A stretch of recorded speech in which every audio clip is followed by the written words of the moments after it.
Tudo bem contigo? Meu nome é Andrea Carvalho e no vídeo de hoje nós vamos conversar com a queridíssima Alice Souza. É Souza, não é Alice? Sim, Souza. Essa queridíssima apareceu em um vídeo pra mim. Eu digo que viralizou porque apareceu pra mim, porque eu não vejo nada. Então, se apareceu pra mim, viralizou.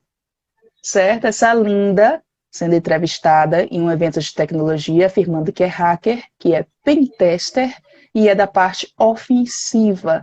Então, surgiram vários pontos de interrogação aqui na minha cabeça. Acredito que vocês que viram nos meus stories também ficaram com essa dúvida. E nesse vídeo, a gente vai conversar não somente sobre a profissão dela, de pentester, ela vai explicar para a gente direitinho como funciona, principalmente para você que está começando agora na tecnologia e quem sabe se identifica com a profissão dela, já pode ser o início aí de uma longa caminhada. E também vamos conversar sobre o bate-enxuga, que a gente vê por aí, que é o golpe de phishing. Não necessariamente o golpe do WhatsApp. Temos o golpe de phishing e temos o golpe do WhatsApp. Certo? Minha querida, a gente vai iniciar você falando sobre a sua expertise, dá uma cortadinha falando agora sobre phishing, que inclusive eu coloquei phishing com N, primeiramente, eu não sei onde foi que eu arranjei esse N, mas eu estava com sono. Tem o phishing scan, ela me apresentou vários outros tipos, ela é bem bacana para explicar, explicou ali no textinho do direct, eu acredito que vai ser bem bacana a orientação dela aqui pra gente. Aí, posteriormente, ela volta para a profissão dela de pentester, tá, gente? Para ficar tudo organizadinho, porque aí, quem sabe, eu coloque no YouTube tópicos para que vocês já tenham uma noção ali de resposta para as perguntas de vocês quando vocês forem assistir no YouTube novamente, tá bom? Obrigada, minha querida. Pode começar. Qual é a tua expertise? Eu sou analista de segurança da informação. Pentester pleno atualmente. Certo. E me diz uma coisa, como foi que tu escolheu essa profissão? Como foi, o que te fez escolher tecnologia, primeiramente? Eu acreditava que a tecnologia ia dominar o mundo. Acredito que eu acertei. Queria fazer uma profissão que fizesse sentido. Então, tecnologia dominar o mundo e a ideia era que psicologia também seria outra área muito boa, porque todo mundo ia precisar um dia de ajuda. Era duas áreas que eu queria seguir, só que tecnologia é muito mais o meu forte. Tu chegou a ter outra área, estudar outra área e transitar para a tecnologia, ou tu já começou na tecnologia? Comecei na tecnologia, desde o meu ensino médio técnico. Certo. E dentro da tecnologia, tu já tinha interesse em pentest ou tu passou por outras profissões? Passei por outras profissões, eu fui professora, Ah, sou formada em redes, então eu passei por rede e depois eu fui para analista segurança. de redes, né? Isso. Continua, desculpa. E depois eu fui para segurança. Entrei em segurança na parte de conscientização e risco e depois para pentester. Certo. E já que você pegou esse fio do conscientização e risco, vamos conversar aqui aquele texto lindo que você mandou para mim via direct, do que se trata phishing. E por favor, se você puder, soletre para as pessoas não cometerem a gafe que eu cometi de colocar um N a mais. Essa desculpa de que eu tô zonza aqui, gripada, não colou. Diga aí pra gente, por favor. Phishing. Phishing é um ataque de engenharia social com o intuito de pegar dados. Então, ele tem sempre a intenção de capturar os seus dados. Ele pode ser enviado de diversas formas, então tem vários tipos de phishing. E ele é classificado como um ataque de engenharia social, porque você não precisa ter realmente muito teor técnico para fazer isso. É mais aquela malícia para você conseguir o máximo de pessoas possível ou aquela pessoa específica, aquele dado daquela pessoa. Certo. Sobre soletrar. Phishing, não tem N antes do Entre os S. dois, tá certo, Isso. galera? Não cometam essa gafe, tá bom? Minha Flor, dá uma resumida pra gente dos que você mais se depara. Quais são os tipos de phishing? Uma coisa bem Tem descontraída para não ficar muito complicado para quem não é da área. phishing, tem o mais usual, que é aquele que você envia em massa. Então, É aquele que você recebe toda hora no seu e-mail ou no seu WhatsApp. Esse é o mais comum. Uhum. Tem phishings específicos que é direcionado para tal pessoa, tal empresa. Então, é um phishing que ele já tem um estudo por trás. Então, eu quero realmente afetar tal pessoa. Ele estudou sobre você e fez um phishing que é para você cair. Então, não é todos os phishings que têm nome errado, muita gente se engana que é porque está escrito errado, ou algo assim. Às vezes, até eu tenho dificuldade de verificar se é um phishing ou não de cara. Eu sempre tenho que ir nos pontos de atenções para verificar se é ou não. E às vezes é muito, muito similar. Tem phishing de voz, que é quando ligam para você para capturar algum dado. Então, tem várias técnicas para quando vão ligar, tentar achar, se passar por alguém que você conhece. Tem phishing por telefone, que é quando recebe aquele mensagem, aconteceu isso, pode baixar de novo o aplicativo, atualização do aplicativo e manda um link. Esses são os mais comuns. Esse de voz que você fala acredito que eu observei no TikTok, um rapaz mencionando sobre as ligações que a gente recebe, supostamente, de uma gravação, pedindo para que a gente responda sim ou não. Esse é o tipo de phishing de Não voz. só isso, existe phishings mais específicos, igual eu falei, às vezes o phishing ele é direcionado para você. Pode fazer um phishing, por exemplo, perguntando os dados da sua empresa, se passando por um funcionário. Pode saber que você fez um tipo de compra e perguntar dados bancários. Esses tipos de phishings, eles não é só o mais banal. Existe o mais banal, sim, que é aquele que você responde sim ou não e essas coisas. E existe os direcionados, que são mais perigosos, mais difíceis de identificar. Certo. E me diz uma coisa, independente de ser phishing ou não, qual foi o cyberataque em repercussão mundial, ou talvez em repercussão não tão alta, mas que aconteceu com você, ou com alguém da tua família, que mais te marcou, que mais te chamou a atenção, ou até que veio a fazer você querer estudar tecnologia? Eu gosto de engenharia social física. Eu acho muito interessante a Tem algum percepção grande de caso você. que tu gosta de falar sobre? Engenharia social física é sempre um grande caso, porque o coração vai a 1 milhão, né? O coração, ele dispara, que você está ali no momento. Gosto de todas as engenharias sociais físicas que fiz. E é porque tem aquela cara de mocinha, sabe? Que, você pode deixar eu passar, me mostra o que é isso e tudo mais, e deixa. É muito interessante. Eu adoro, mas sempre dá aquele nervosismo. Eu realmente gosto muito de engenharia social física. E de ataques mais específicos, eu gosto do XSS. Dá uma resumida pra gente de como se trata o XSS. XSS é quando você injeta um script, então ele pode ser tanto. Eu gosto dele porque ele é bem amplo. Então, XSS você injeta o script. Ele pode ser refletido, mostrar na hora, que é a payload do Mario, muito conhecida assim, que é você coloca payload lá e aparece o joguinho do Mario na plataforma da empresa, ou do que você estiver testando. Eu fui botar um livro aqui embaixo do celular que ele tá caindo. Deus sabe por quê. Apareceu o script aqui, todo coloridinho, do nada. Infelizmente vai ficar péssimo para eu virar para vocês. Foi coincidiu, ela falou script e apareceu um aqui na minha tela. Vá, continue. Desculpa, é porque eu sempre tenho essas deixas. E tem um armazenado que ele fica dentro do banco de dados ou da plataforma, e aí a outra pessoa clica e executa.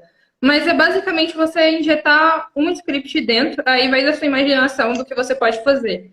De forma de teste, você pode colocar questão de elevação de privilégio, tentar virar um administrador, um script mais elaborado. De forma simples, tem sempre aquele alert 1, alert 2, você coloca uma paginazinha. Muita gente tem a brincadeira de colocar o Mario para rodar, porque aí puxa um link externo.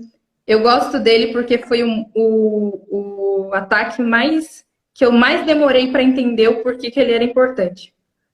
Não Ou fazia sentido para mim. XSS. Qual é Isso. o termo vulgar, o chamado vulgar que vocês da tecnologia chamam, além de XSS? Como ele é conhecido entre vocês? XSS, na verdade, é o termo mais. Não tem um nomezinho leigo, não? Tipo o golpe do WhatsApp, alguma coisa do tipo, não. Ele não é muito. Injeção de, Diga. injeção de script, que é o mais banal que você pode traduzir ele. Certo. A galerinha que é antiga, lembrem do Scoop Script de 1900 e carne assada, ICQ. Eu acredito que seja mais ou menos aquelas letras ali, coloridas, que é justamente por isso que eu não continuo em perícia computacional forense, por causa dessas ferramentas, até porque eu não queria ficar refém de ferramentas distantes. Então, para fazer do zero direitinho, esse XSS é uma forma de codar, como as pessoas falam, são os códigos, não? Ele é só uma injeção de código. Certo, tem O lá o nome código dele pronto e você coloca alterações por ele. Você faz alterações com essa injeção de código ou não? Tem um site com campo de busca. Aí você coloca uma payload, um script nesse campo de busca e envia. Se for executado pela plataforma, é porque tem o XSS. Entendi. O que eu estou querendo falar para vocês? Por que eu estou sendo tão específica aqui com a Alice? Porque para você identificar, por exemplo, a penalidade de reclusão de 1 a 4 anos em multa da invasão de dispositivo informático do Código Penal brasileiro, que está no 154A, esse método de golpe, esse golpe de phishing, ele tem que observar uma quebra de segurança do seu aparelho. Certo? Eu vou dar uma lida aqui para ti, tu vai me dizer se o phishing faz isso e se ele pode se caracterizar um 154A de acordo com a visão técnica. Não se preocupe com o Código Penal brasileiro, você não está aqui para avaliar o artigo. É só se cabe, na sua visão técnica, o golpe do phishing nesse artigo, certo? Ó, 154A. Invadir dispositivo informático de uso alheio conectado ou não à rede de computadores, com o fim de obter, alterar ou destruir dados ou informações sem autorização expressa ou tácita do usuário do dispositivo, ou de instalar vulnerabilidades para obter vantagem lícita. Eu invado o teu dispositivo eletrônico quando eu estou fazendo esse golpe do phishing ou não? Depende do que você está enviando. Tem como você enviar malware. Então, ele daria vulnerabilidade, então entraria. E se o ataque for muito específico, tem sim como você invadir o dispositivo, né? Então, depende do tipo de ataque. Ele é um ataque muito abrangente. Mas, dependendo do tipo de ataque, se ele for muito específico, ele entra. Ele precisa estar conectado na internet para o ataque acontecer, o ataque phishing? Para você clicar, se tiver uma página externa, sim. Dependendo do vetor. Certo. Você resgata dados alheios, adultera ou destrói esses dados fazendo golpe phishing? Resgata dados alheios. Ou pode fazer a instalação de vulnerabilidades para obter vantagem ilícita, ou seja, eu posso instalar ali alguma coisa para conseguir mexer naquele celular ou apenas obter os dados. Você como consegue mandar um cavalo de Troia junto. Sim. Por que eu estou pedindo para ela fazer essa explicação, eu lendo frase por frase? Para vocês entenderem, principalmente a galera da tecnologia e a galera leiga, que não é nem da tecnologia e do direito. Independente, eu não estou aqui para dizer que as pessoas estão erradas, eu estou falando o meu modo de estudar. É exatamente o que eu fiz com ela. Eu observo cada frase, porque uma frase que o professor Spencer Siddle disse há muito tempo atrás, isso ficou na minha cabeça. O Código Penal brasileiro é como um brinquedo de criança, que tem aqueles buraquinhos com formatos específicos, e você tem os formatos para encaixar, para colocar dentro do brinquedo. O formato do triângulo tem que entrar no buraco do triângulo e por aí vai. O que ela fez aqui com a gente agora, como profissional de tecnologia, não como uma pessoa que acha que sabe tecnologia, ela faz isso. Ela sabe como funciona. Ela vai falar, inclusive, sobre a profissão especificadamente dela aqui, para a gente entender. Ela observou que todas as frases do artigo 154A se encaixam. Então, se você for um criminoso que cometeu o golpe phishing e foi processado, e o processo transitou em julgado a seu desfavor, você foi penalizado pelo artigo 154A, conhecido como invasão de dispositivo informático, certo? Se você enviou um malware. Tem que ter essa especificação, tem que ter esse olhar de um profissional de tecnologia, porque se você não mandou um malware, pode ser que você não tenha invadido esse dispositivo informático. O Código Penal brasileiro, em querer finalizar, aliás, facilitar a ótica das coisas, ele pode favorecer ao criminoso. Porque se não tiver brilhantemente escrito ali, se alguma vírgula dá a entender que não foi exatamente essa atitude dele, automaticamente ele está fora da cadeia. Isso se o processo, ao menos, se a petição inicial, aquela comunicação que a gente faz do crime, se ao menos a petição inicial vai ser deferida. Se pelo menos o juiz vai entender como aquilo sendo uma argumentação plausível. Se não encaixar em todas essas frases, como eu fiz aqui com a Alice, entendeu? Deu para você entender direitinho, Alice? Você quer que eu leia de novo? Entendi. Entendeu? Mas o roubo de dados em si, com má intenção, ele já não é considerado algo do crime penal? O que acontece? A gente pode observar, o mosquito aqui me atrapalhando, a gente pode observar o artigo 171, que a gente conhece aí, muita novela fala, muito criminoso nesses canais nesses canais cômicos aí de reportagem de crimes e por aí vai, a gente vê o bandido falando muito no 171, que é o estelionato. O que acontece no estelionato? Obter para si ou para outra em vantagem ilícita, em prejuízo alheio, induzido ou mantendo alguém em erro mediante artifício árduo. Ou seja, quando você fala para aquela pessoa tal que aqui atrás do WhatsApp é a Andrea, empresta aí tantos reais, você está cometendo estelionato. Obter para si ou para outra em vantagem ilícita, em prejuízo alheio, prejuízo a quem está te respondendo no WhatsApp, quem vai te emprestar o dinheiro, induzindo ou mantendo alguém em erro. Por quê? Porque eu sou a mãe da Alice, certo? Você pode usar como estelionato. Eu conversando com delegados é automático, estelionato, certo? Só que, como eu quero te passar essa informação, é o seguinte, você tem que observar o caso específico, se ele obedece a cada vírgula.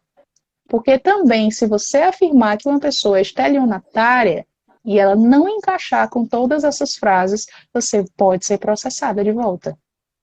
Entendeu? Então, quando você... Eu até expliquei em um vídeo. Quando você coloca código lá no Google, no navegador do Google, Código Penal Planalto. Vai abrir o Código Penal Brasileiro para você, certo? De 7 de dezembro, que ele foi criado. Eu não recordo agora o nome exato, não sei se é 1940, alguma coisa assim. Você vai observar 171, você coloca lá, Ctrl F, 171, estelionato, ou digita estelionato.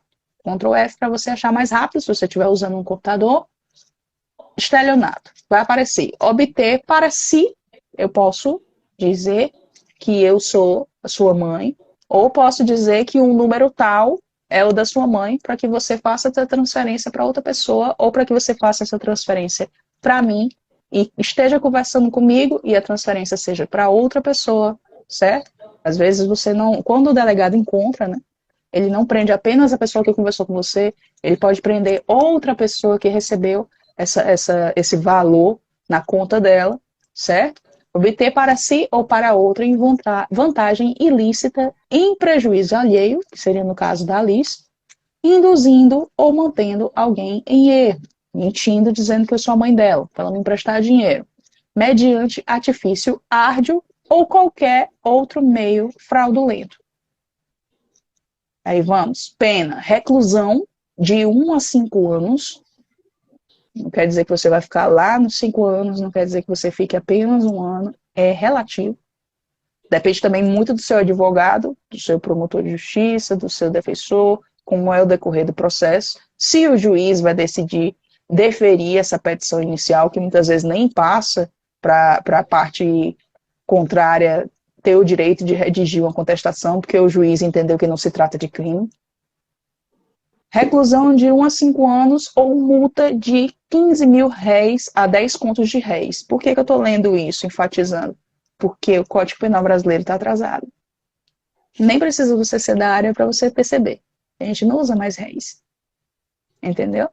O que eu estou mostrando aqui para vocês, junto com a Alice, um modo diferente de eu fazer live aqui, que é inclusive um conselho do Ismael, que ele fala, interage mais. Por que eu não interajo tanto? Porque eu trazer essa informação para vocês, sem uma introdução, vai ficar complicado para vocês entenderem. Eu estou usando a Alice aqui, primeiramente, como exemplo, porque ela foi divina em falar, mas o simples fato de eu estar tomando o teu dado não é crime?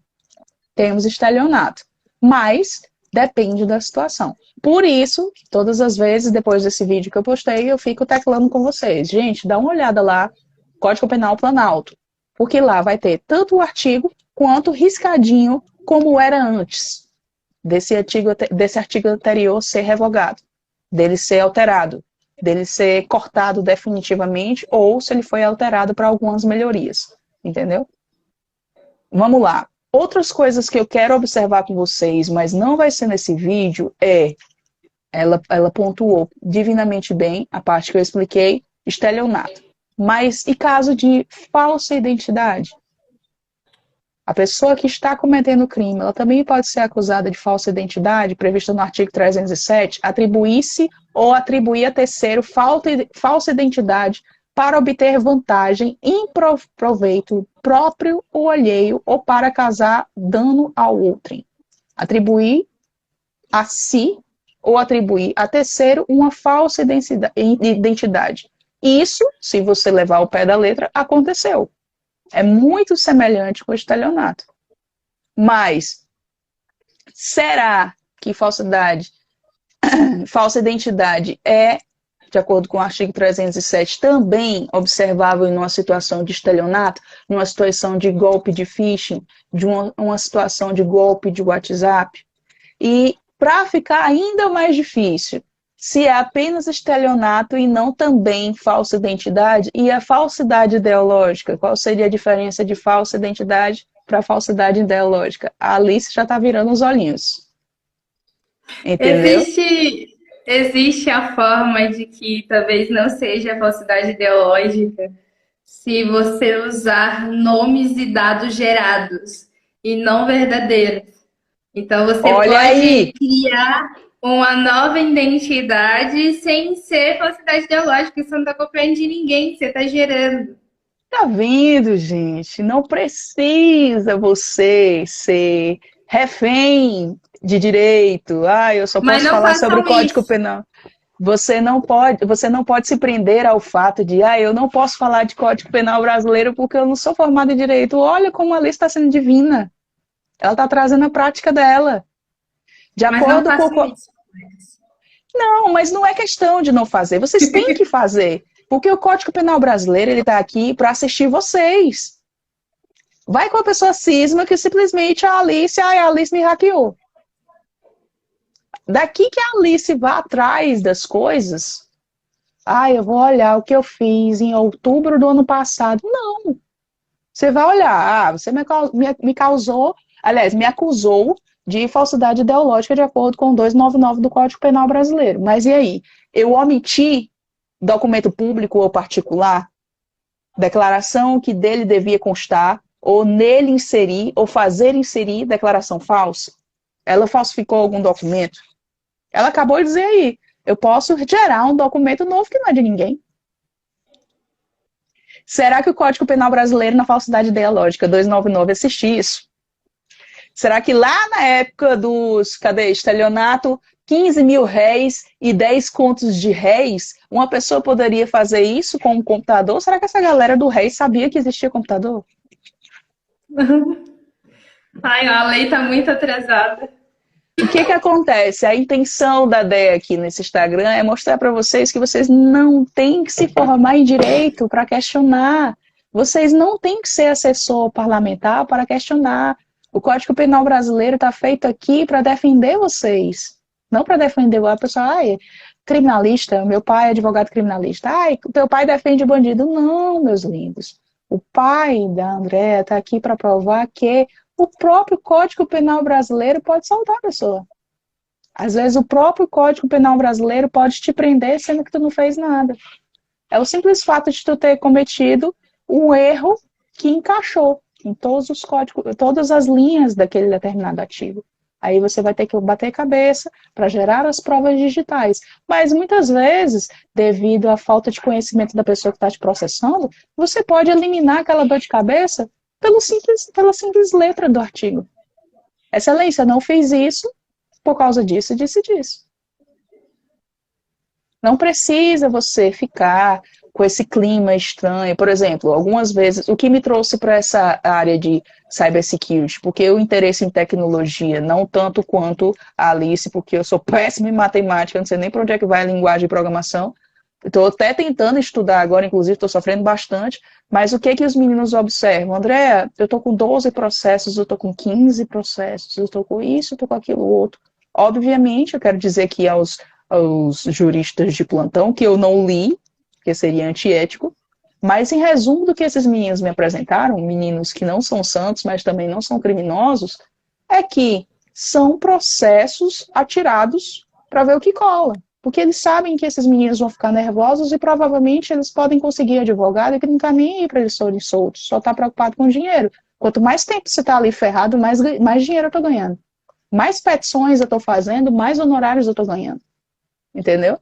Foi perfeito a observação que ela fez, as duas observações que ela fez, porque está trazendo o que eu quero questionar aqui para vocês com esse Instagram. É trazer os profissionais de cybersecurity, principalmente os que têm a experiência técnica, que eu não tenho, e a dificuldade enorme que eu tenho na parte de programação e matemática, eles vão trazer isso divinamente bem, e a parte do Código Penal brasileiro para argumentar com vocês de tecnologia, de que vocês não podem deixar de saber, mesmo que seja de uma forma mastigada, resumida, que é a minha intenção de trazer para vocês. Entendeu? Então, mãezinha, é um pouco grande demais o artigo de falsidade ideológica e é muito parecido com falsa identidade. Mas, posteriormente, se você quiser, a gente conversa direitinho na comunidade que eu vou lançar semana que vem para você ter uma noção de o quanto isso é perigoso e o quanto isso pode somar para a pessoa que está sendo acusada apenas de estelionato. Pode vir a se encaixar essas duas mais informações se o advogado não estiver assistindo isso, se ele não tiver esse conhecimento dessa diferença. Entendeu? Eita, gente, puxei pro direito demais, tem uma galera aí que deve estar às 11 agora. Vamos voltar para as perguntas da Alice. O computador até ficou nervoso aqui, que subiu também. O scriptzinho aqui que apareceu, Deus sabe que é esse script aqui, mas enfim, não é nada muito grave, não.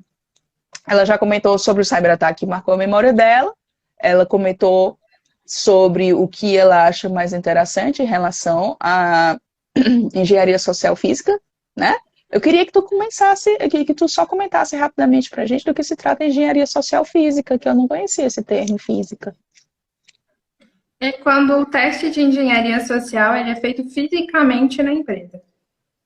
Certo, que são Por exemplo, os pagos para hackear, né? Para derrubar o site da empresa, por exemplo, né? Não, fisicamente mesmo. Seria dentro da empresa. Conversando com os funcionários da empresa. Exatamente. Puxando amizade. Ou ataque de Wi-Fi, entrar no servidor da empresa, é dentro da empresa. Entendi, agora entendi. Vamos lá. O que faz um profissional pentester Office Cybersecurity? Muito chique esse nome. Ele faz testes de invasão em um sistema para identificar vulnerabilidades. Pentester é um nome específico ou tem uma tradução para o português, divinamente falando? Profissional de teste de penetração.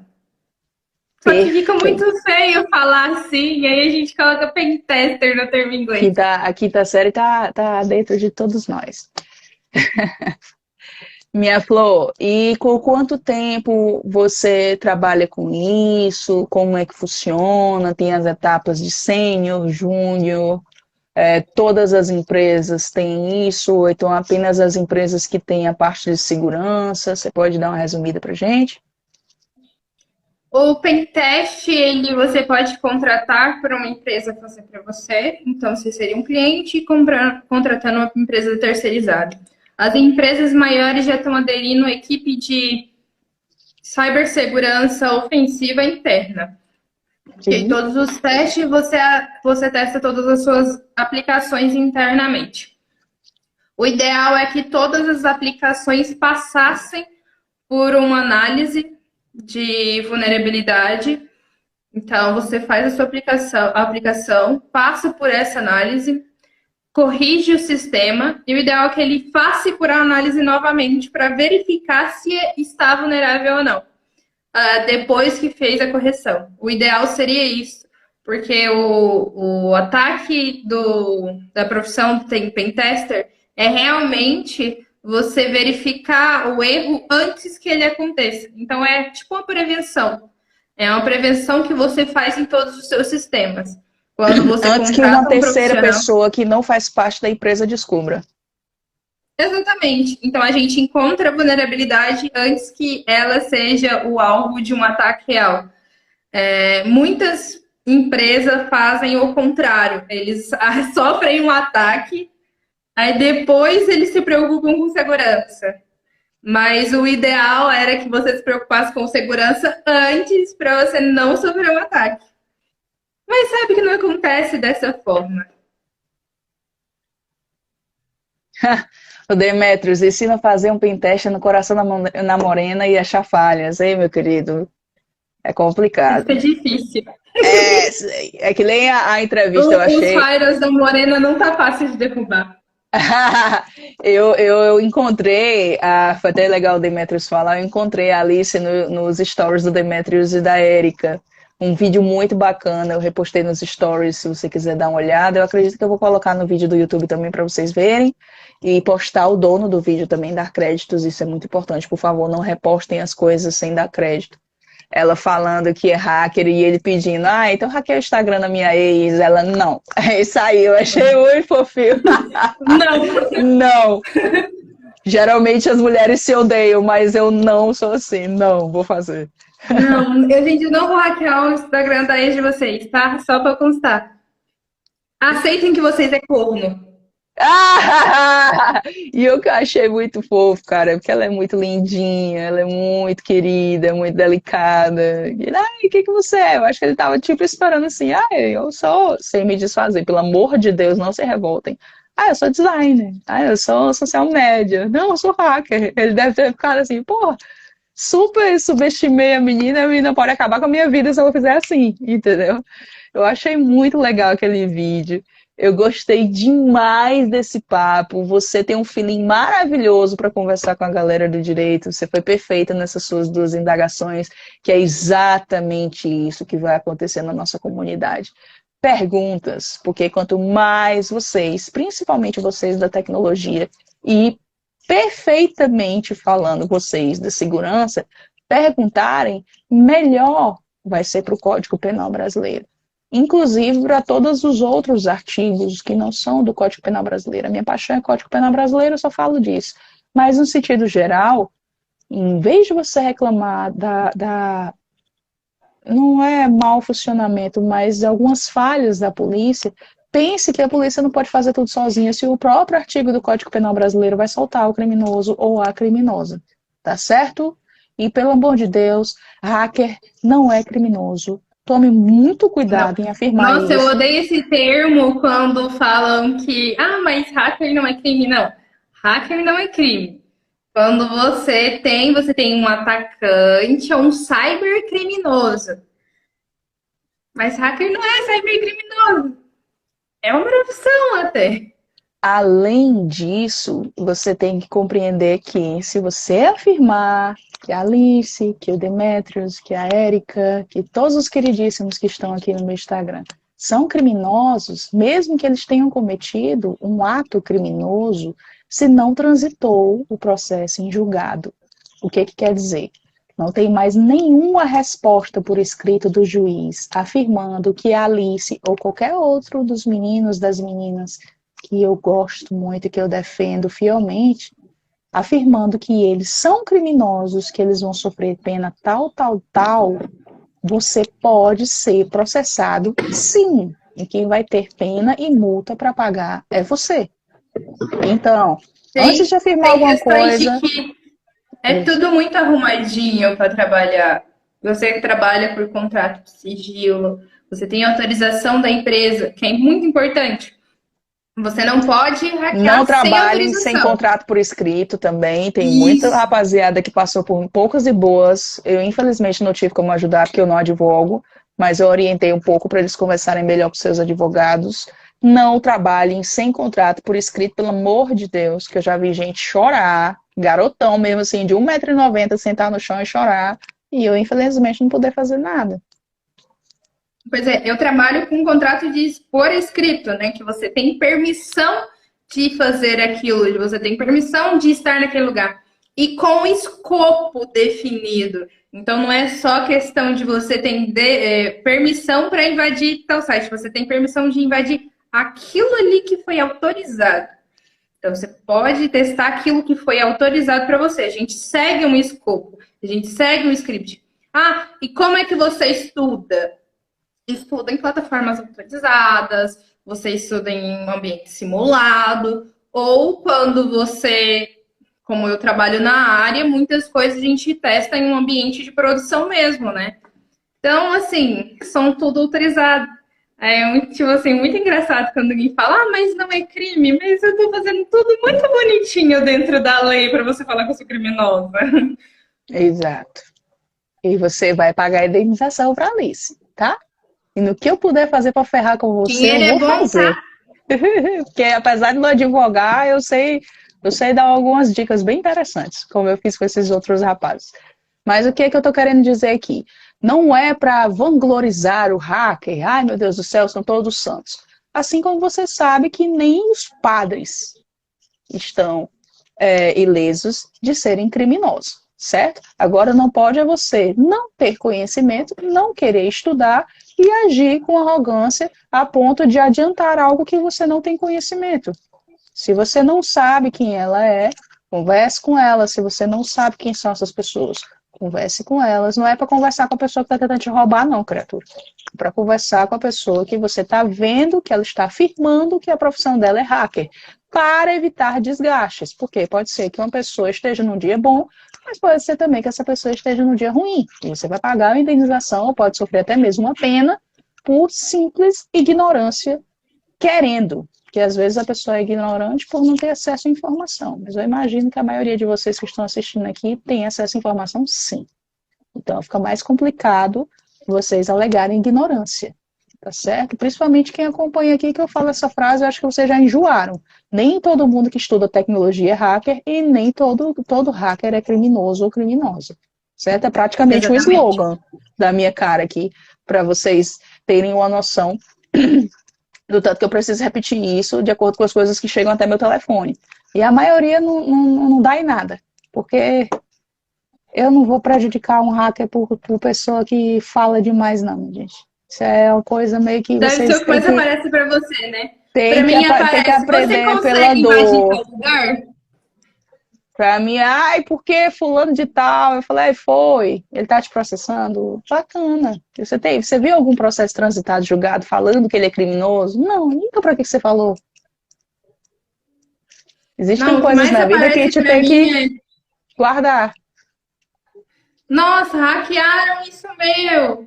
Nossa, hackeei isso para mim. Nossa, as mensagens que eu mais recebo. Assim, Pra mim, eu não. tô sendo processado porque eu disse isso, isso e isso. É liberdade de expressão. Eu digo, não. Existe a liberdade de expressão e existe a perda de oportunidade de ficar calado. Você passou pela segunda opção. Minha querida, conselho para os futuros profissionais, as futuras profissionais dessa área específica, pentester. O que você fala para eles? É bonito você ouvir que é uma pessoa hacker. É muito bonito, né? Você fala, ah, a pessoa é hacker. Mas não se enganem, estuda muito, tem muito estudo por trás, tem muita dedicação por trás. Realmente, todos que eu conheço da área têm muita dedicação, está sempre se atualizando, você precisa estar sempre atualizando. Então, se for na empolgação, vai acabar desistindo no meio do caminho. Tenham foco para vocês estudarem. Entendam que é uma área que vai exigir muito de você. E também é uma área que você tem que ter um teor de ética muito grande. Para você estar dentro da lei e fora da lei, é um fiozinho, é um pezinho que você toma errado. Então, tomem cuidado aonde vocês andam e o que vocês fazem, tá? Porque, eu estou estudando, invadindo a empresa sem permissão, não é assim que funciona. Então, para quem está começando, cuidado com o tipo de informação e teste que você está fazendo. E boa sorte! É uma área muito legal.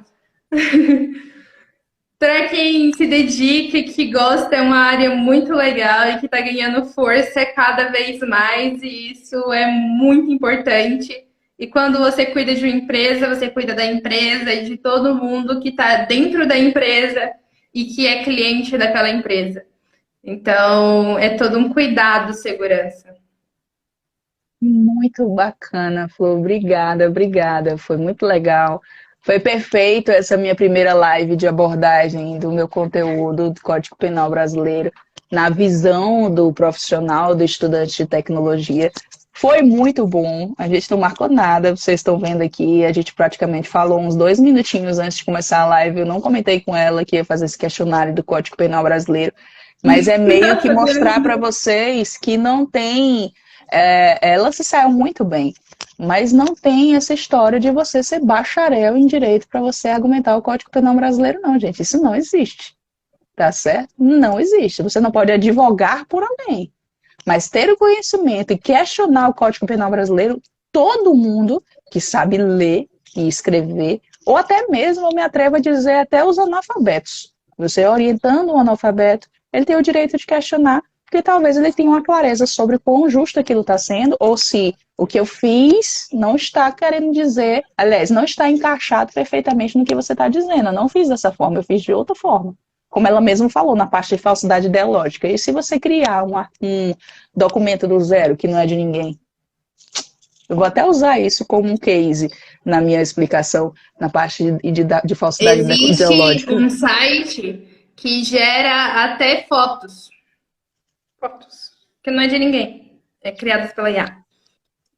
Perfeito, eu vou fazer um Reels sobre essa foto, sobre esses tipos de foto. Obrigada, boa noite. Boa noite.